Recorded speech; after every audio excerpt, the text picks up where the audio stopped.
In this video, I'm playing a 5-point match against XG and analyzing it. One of my favorite ways to study and improve is by doing this particular exercise.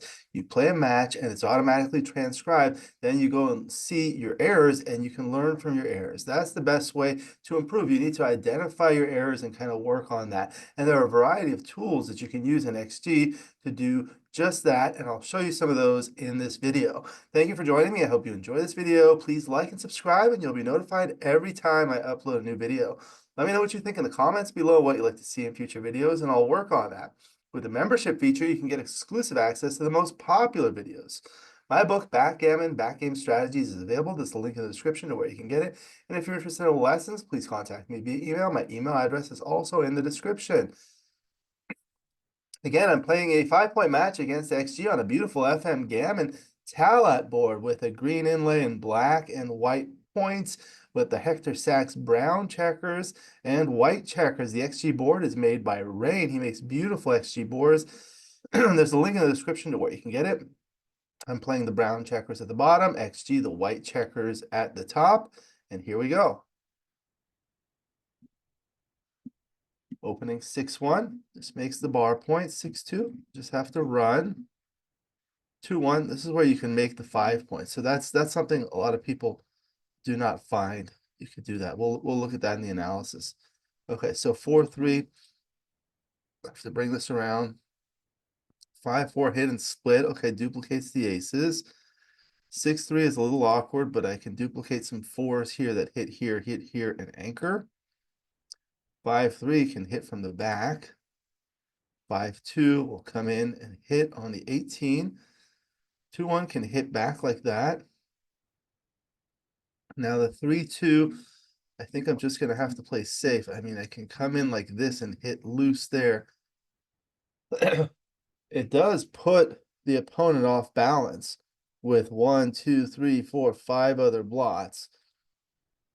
If I do this, it allows them to consolidate the position. So I think I'll just hit 6-1. Okay. Played safe. Okay, 5-1. So I think I have to consolidate some things. So here's the 1. And I don't know if I want to hit here.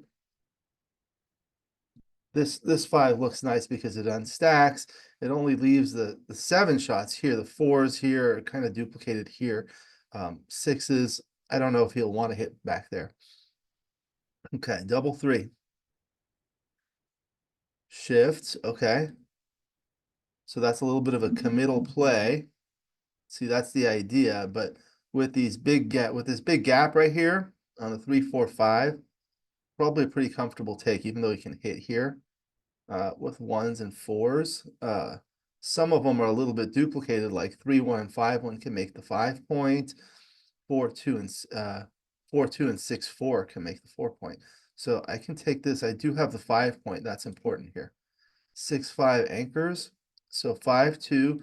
The 5 is forced, and then I can come here. So what does this leave? 2s and 5s, and 1s, 3s, and 5s. I can come out. This leaves 1s and 3s and 6s and 1s and 4s. But I think if I'm hit loose here, I'll have a return shot. I think I'm gonna have to go with this one. 2-1's gonna hit twice. 5-3 is good. That was a return shot. 3-1. Okay, so there's a 3. And with the 1, can I afford to hit here? It leaves return 5s and 3s. Alternatively, I can do this. It just lets him consolidate his position. I am against a 4-point board versus a 2-point board, but these 2 deep points are not so terrible for me. So I'll try the hit loose here. Okay, hit back. See, now there's a long way to go. I have time to get in. Okay, 6-4. So that's the 4, and the 6 will come out there. It leaves a 3. That's a hit. 2-1 dances. Okay, 4-3. So there's the 3. And there's a long way to go. So I don't know that I have to play hitting or coming out. Just safe for now. Okay, 5-3.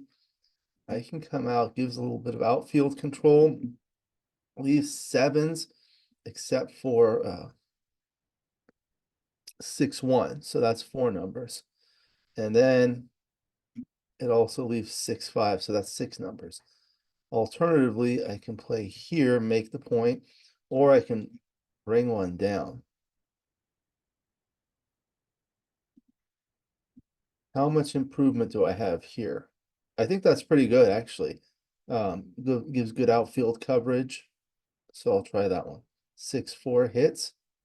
Was it the 6-4 that hit or the 6-5? Okay, I was wrong. 2-1. Okay, so here's the one. Comes out looking for a 4. Okay, so double 5. I'm way behind in the race, but I can do 1, 2, 3, and slot that. Can I make it? But then it's awkward. I really want to get off this one. 1, 2, 3, and I'll play here so I don't leave a blot and board in case I get a fly shot.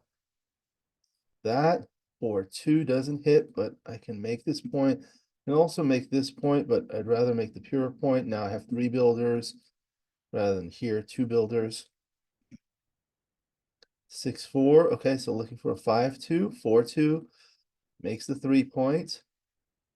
4-1. So I'm going to come down and slot the back of the prime. Okay, so I'm in there. 6. And do I want to save a 6? Probably. I can play like this. No, I have to do that. Okay, so now probably just have to run, come in and bring a builder there.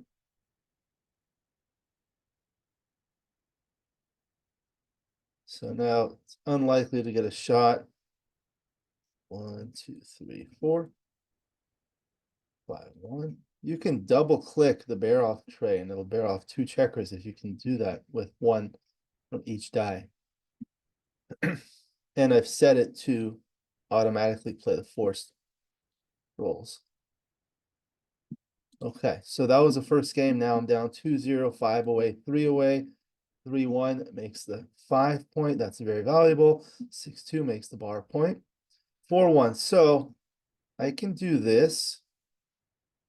Lacking ammunition here, but I do have a 2-point board. I can also do this. It prevents him from doing something good. If I do hit, I'll go with that one. Double 3 comes in, makes the 5 point. Okay, 4-1. So now I think I just cover. Convert that liability into an asset. Okay, double 1. All right, so now I think I have to come up and get that advanced anchor. That's the butterfly anchor. That's what Michi calls it. Okay, so 1, I'm going to hit, and 4 down. I do have a 3-point board. Let's see, that didn't work. Comes in with the 2 and hits, double 6. Now here at this score, you have to be careful. Going for the all-out attack. Double. Okay. I'm up against a 4-point board. We each have a checker on the bar. I have a 3-point board, but it's a weak 3-point board because I have the ace point. This is the strongest 4-point board. That's the orca is what Michi calls it. And I have a blot here. White has no blots. Even though the score I'm down, I'm behind in the race. I have to pass this. All right, so now I'm down 5 away, 2 away. Brings 2 up there. So here I can run, or I could do something like this. Unstacking the midpoint is not as urgent when you have 4 checkers on it as compared to 5. And I don't know that I want to leave this blot here to allow him to hit with 6s and unstack. There's also the alternative of this, but I don't want to leave these 2 checkers back. When you have a stripped midpoint, you don't want 2 checkers back. Just makes it harder for them to come out. It basically has to do with how you play your 6s. 6s from here, you don't want to play deep. You may have to break your midpoint. You don't want to go out here. If they're stripped, it's better. I mean, if they're split, it's better because it's easier to escape one checker or make an advanced anchor, and it provides better coverage of the opponent's board. I think it's just running there. 5-3 will anchor and come down. 5-2, there's the 5, and I can step up because I'm ahead in the race. This allows me to escape with 6-3 and 5-4 instead of just 6-5. It's worse against double threes and 5-3, but with only 9 in the zone, it's probably not as big a deal. With 10 in the zone, that would be different.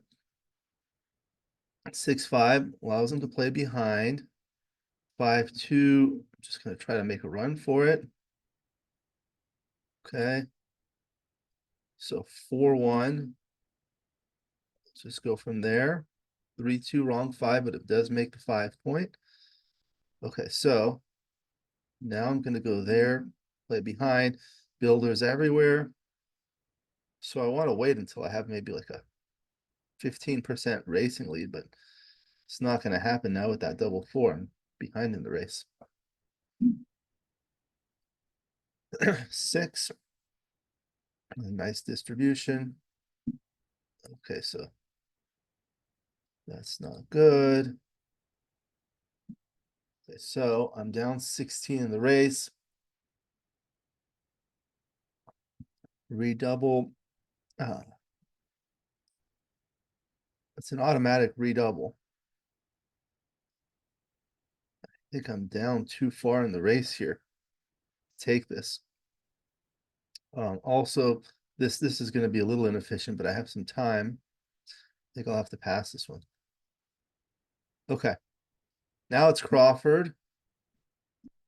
5 away, 1 away, Crawford. 3-2, I'll safety this. So I don't need a gammon here. Double 2, 1, 2, 3, 4. Double 4 is good. Double 5. Okay, so 1, 2, 3, 4. Just play safe. Okay, 5-1. I'll have to hit for lack of alternatives. 3-2. So I could do something like this. It's a little awkward. I think I'll just play like this.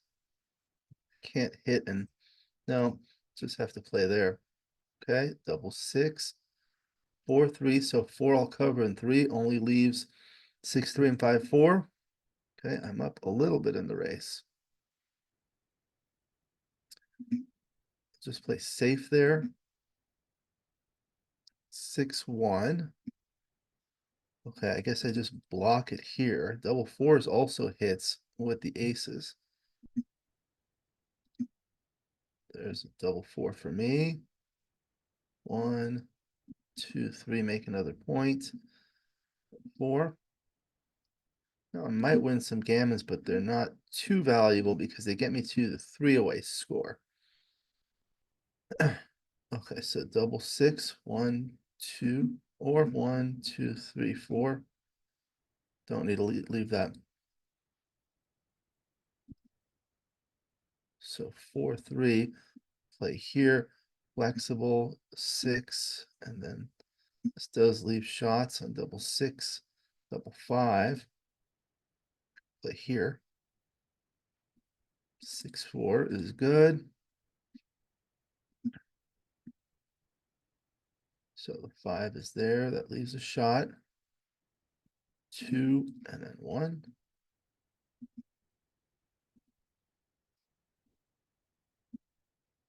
2. Try to take off as many checkers as possible. So I could play 1, 2, 3, 4. It comes in there. I can play 1, 2, 3, 4. I can play 1, 2, 3, 4. I think I just play here. Don't really need the gammon. Okay. 2-1. Okay, I'll just minimize shots there.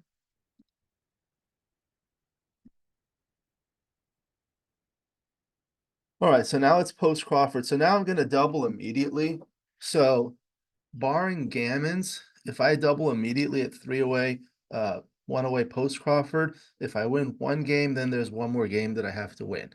So I need 2 games. I need to win 2 games. If I were at 4 away, barring gammons, if I double immediately, the first game, if I win it, I get to 2 away, then I'm gonna double again immediately, and I'm gonna have to win a second game. So I'd have to win 2 games either way, at 4 away post-Crawford or 3 away post-Crawford. That's why there's not much of a difference. You lose the free drop. Okay, so play like that with the 6-2. Okay, so now it's an automatic double, but it's still a take. So when they make the 5 point here, you don't want to make this point. You want to do this. Although gammons are good, it's not worth it here. So with the 3-2, I hit with the 2. Now I already have this builder here, so I can continue. 2-1 comes in with both. 5-1 comes in and down. 6-1 is good. Okay. Now the 4-2, play down, and then I'll step up. This allows me to escape with 6s. All right, now I have some builders. That was good. Hits back. So 4-3, there's some options. I can come in with the 4 and either hit here, or I can hit here, or I could just continue here. If I come in with the 3, there's not really a good 4. So there's the 4. And this is like a DMP type play. I think this leaves too many blots. 1, 2, 3, 4. This only leaves 3 blots. And the nice thing about this is if I missed, the point is slotted. Alternatively, I could do this, but it's passive. It's like, I don't care about losing a gammon here. So I'll make this play. Okay, so double 5. That's a good roll. 1, 2, 3. And I'll just bring this in. Now I might well go for gammons. The problem with being 3 away and winning a double gammon is you get 4 points, and that's 1 point of overage. So the gammons are not quite as valuable. 6-3, so I'm going to hit with the 6 and just bring one down with the 3. Okay, so now I can go for the gammon. So I can make a play like this to prevent him from anchoring. I can make a play like this. So they both have this in common. But here, I really want to kind of go for the all-out blitz. So when you're doing that, you don't want him to anchor. So I do have a stronger board, which is important. Okay, so 5-2. There's the 5. Or can I hit with the 5, but then there's no 2. Okay, so I cover with the 5. And if I play here, now I don't have a 6 to cover there. So maybe I'll just play like this. It does leave the double 4, but it leaves 3 builders for the 4 point. Okay, anchors. Okay, 5-2. So I can't move there, which I would like to. So I'll play there and cover with the 2. 5-3. So again, I can't move this. I don't want to break this one. I could just break this one. I think that's the idea. Okay, now with the 5-3. Run out. That hits there. 2-1. So come in there, play the 1 there. Or I can come in with the 2. That allows me to come out with 5s and 6s, but I think I'd like to have this lot covered.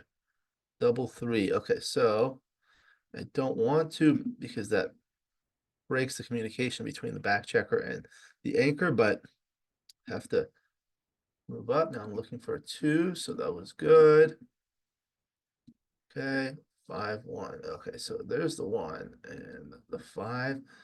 So this leaves 6s and 3s here. This leaves 2s, but it breaks the board, but it keeps the anchor and leaves only 1 blot here and then the other one here.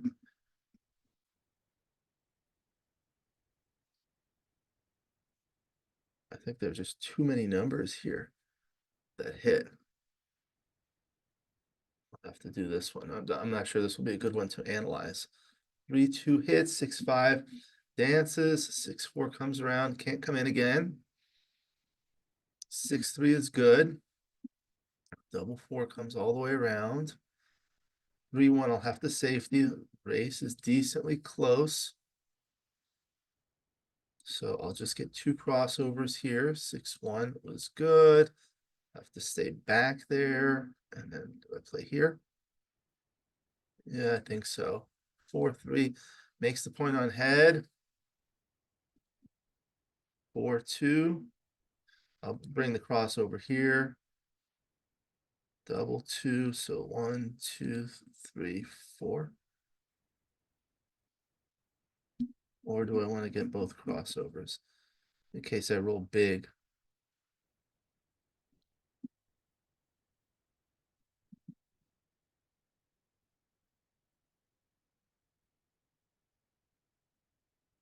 So, unless I roll really big, that'll be it. I think I'll have to.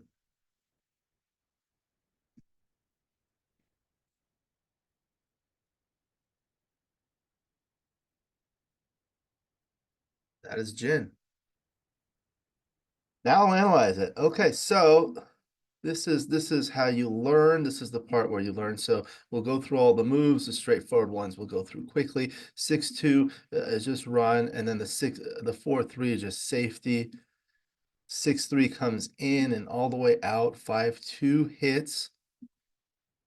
And then the 4-3 or the 3-2. Yeah, so I was looking at possibly safetying this, but I can afford to hit because of all these blots. So this is the thing that you can do in XG. Test your hypothesis. So you copy this position with Control-Shift-C for copy. Then you go to another instance of XG and press Control-V for paste. Don't need to save that one. Okay, so now you have the same position. You can modify it. So let's say there were fewer blots. So maybe like that. A little less to consolidate. Now look how close they are. Okay, and let's see if there was like one fewer blot there. Try that. Let's see. See what happens. This is what you do. Okay, so now the safe play is best.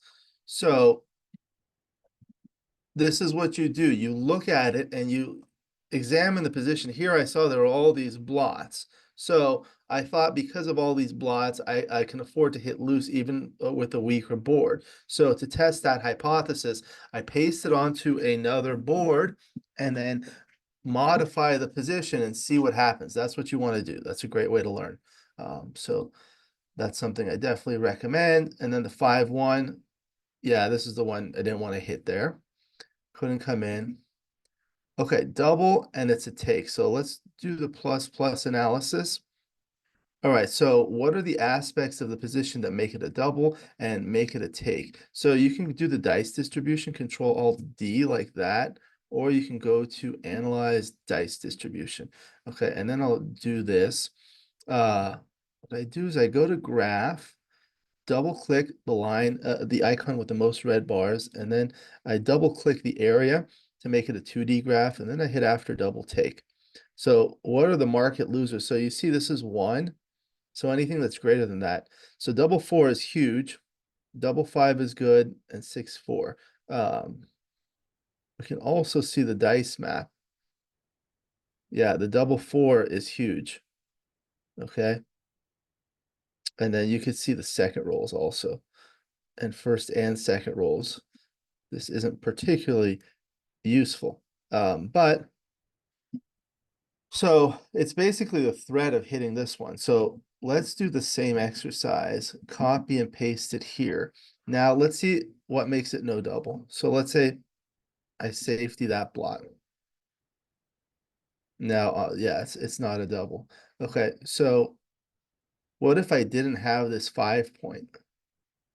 That was something that was really important. So now it's a big pass. That 5 point is huge. Okay. What if it's the 4 point instead of the 5 point? Look at how big a difference that makes. That makes a huge difference. So look, in the original position, it's 777 millipoints when you own the 5 point. When you just move it to the 4 point,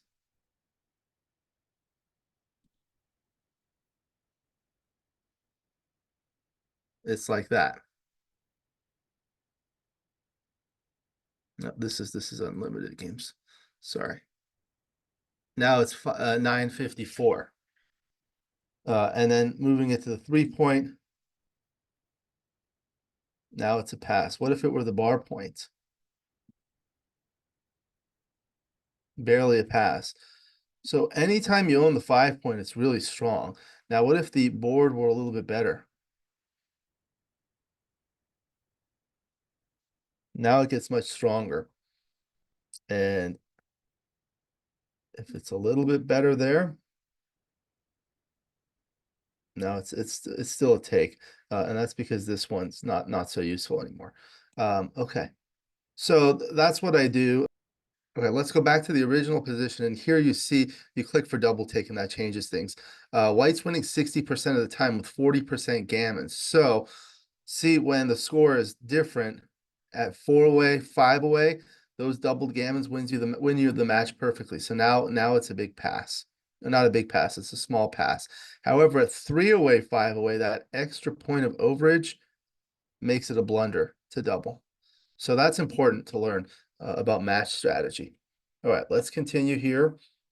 The 5-2 just played safe. That's fine. 5-3 was forced. 3-1.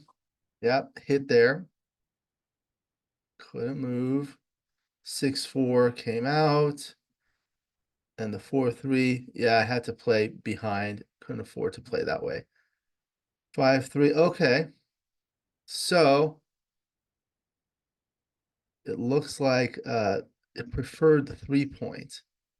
Okay, what I didn't like is that it strips these points, but looks like it's better to have a 3 point board, even though there's a blot in the board, in case you get a fly shot next.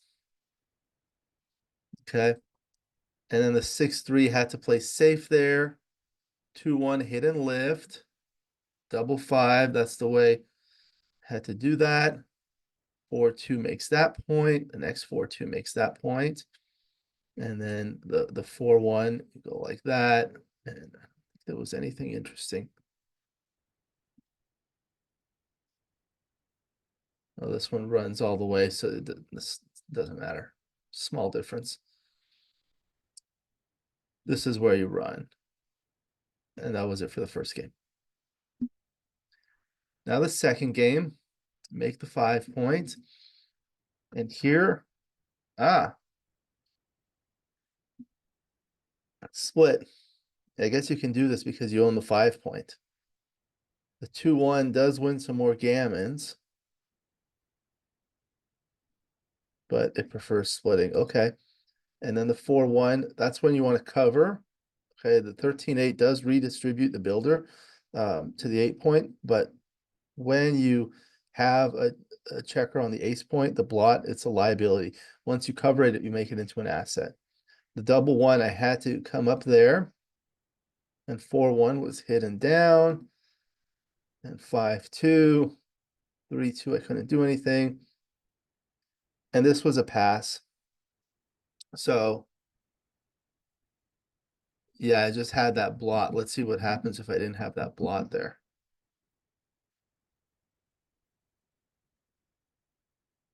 Now it's a take. So that was the thing. Yep. And let's see if there were fewer diversified numbers. It's still a pass. Okay. Now game 3. Okay, so that was that. 5-2. Okay, preferred 6-4 there. Okay, so that was because of the double 3 and 5-3, like I mentioned. Okay. So you just play down and wait. Okay. And then the 5-2 run, the 4-1 comes down, the 4-3. It prefers this. Just blocking, resulting in this position. Yeah, I looked at that. Maybe I didn't mention it, but I didn't want to strip the 8 point. This gives you nice builders, but I guess you want to block that more. So that's a good one. Okay, and then the 3-1. makes the point, 6-4. And this was a double and it was a pass. I was way too far behind. So let's see, even at this score. So let's take a look at it. See, like for money, it's a huge pass, right? So it's 285, but it's a bigger pass at this score. Okay, so let's see what we could do to make it a take. Now it's close. Okay, so that makes it a take. It's just now it's a pass. Okay, so I was just too far behind. Next to game 4, the Crawford game. Run there. And here it prefers hitting loose, actually. I guess at the Crawford game, you don't worry about that. You don't worry about losing gammons. It actually loses fewer gammons this way. I guess because you're stepping up here. Put them off balance, take the tempo away. And the double 2 is a good roll. Double 5. It liked making the 3-point here. It does create a 3-point board.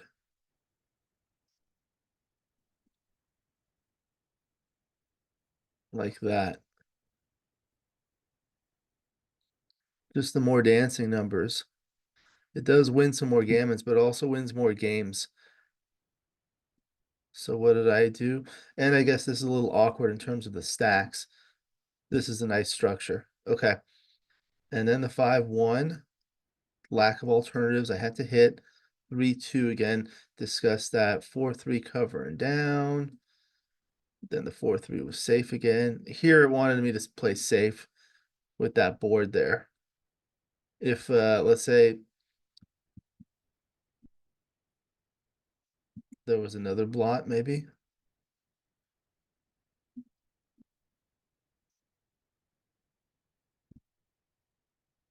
Still, let's put this here. What if the board were weaker?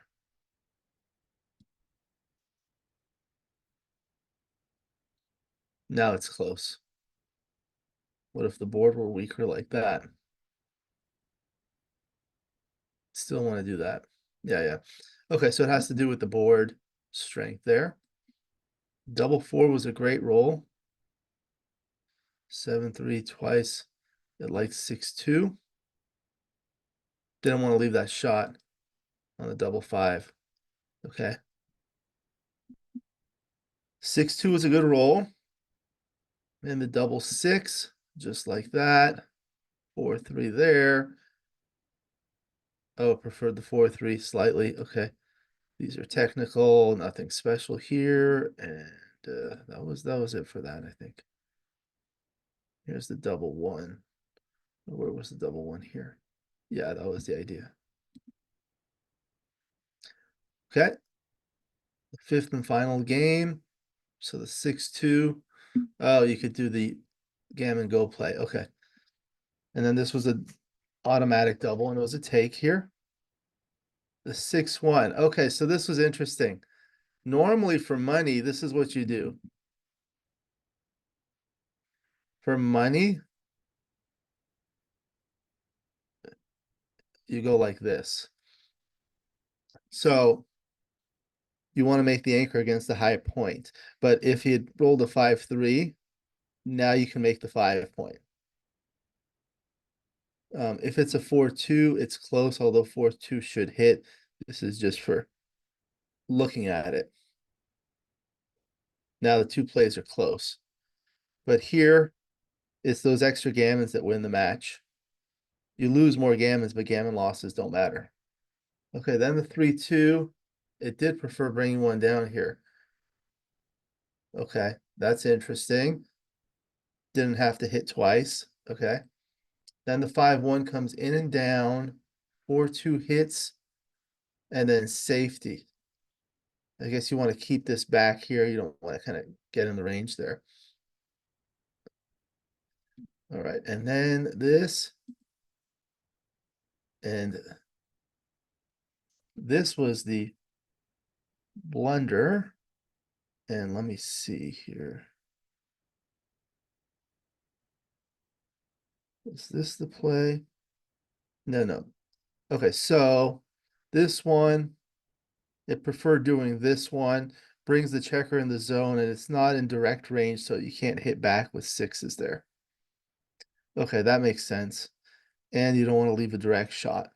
See, I was thinking about this one. It's tough to weigh the pros and cons of each play. All right, and then the double five was good, was played there. There were some other interesting ones here. 6-3 hits twice, brings two down. The 3-2, 3-1 hits loose there. 5-2, I had to cover. Another 5-2. Oh, for 10, 5, 8, 6, they were tied. Okay. And the 5-3, I had to go there. The next one was there. 2-1 covers. Discuss that one. Double 3, I had to do that. And with the 4-2. Okay, so this was the big blunder. So it preferred this. So this is what I was looking for, and I was unsure. These are tough ones. So this is the resulting position after the top play. This is a resulting position after the selected play. So this leaves twos to hit. The problem becomes what do I do next? This leaves more blots and more shots, but it's only really bad on sixes and threes, especially 6-3, double six, and double three. Afterwards, there's a lot more that I can do. So let's look at it in the dice distribution. This is the resulting position after the top play, and this is the resulting position after the second selected play. So here on the upper left, this is the equity heat map for play A, the top play. So this shows my resultant equity after I make play A, and then the opponent rolls any of his 36 numbers, such as double 1, 2, 1, 3, 1, and so forth, with an average column on the right. The panel on the upper right does the exact same thing for the selected play, play B. These two are on a color scale from blue to red. Blue is good, red is bad. The darker the blue, the better. The darker the red, the worse. You see there's a lot more blue here. Here the twos are bad. But not, I guess this works better. This is better when it works. The panel on the lower left shows the equity difference. So it takes the equity value in a given cell from the upper right and subtracts it from the equity value in the corresponding cell in the upper left to give you the difference. And this shows the swing roll. So in the lower left, blue favors play A, red favors play B. And you can see it was like the 6-3 and the 5-3 are really the only ones. And double six. These are plotted on a bar graph here. So you can see, other than those numbers, these four numbers, all the other ones favor play A. Okay, and then the other thing is we can look at the second rolls. This is the second rolls. This shows how all my second rolls play. So you see they all play better after play A by a lot. So here there's a lot more that I can do. So if I'm hit with a 6 or a 3 or even a 5 here, it's bad, but otherwise this is much worse. I'm hit with a 2 and then I'm stuck. I'm stuck with this anchor. Okay, so that was a lesson there. Some interesting ones. It couldn't move there. 6-3 was good. 3-1 was there. 5-3. Okay, so this was another blunder. So here the race was close enough that I could make a run for it. What would it have to be for me not to make a run for it? So let's see. This is what you do. You paste it and let's modify it and make it like that.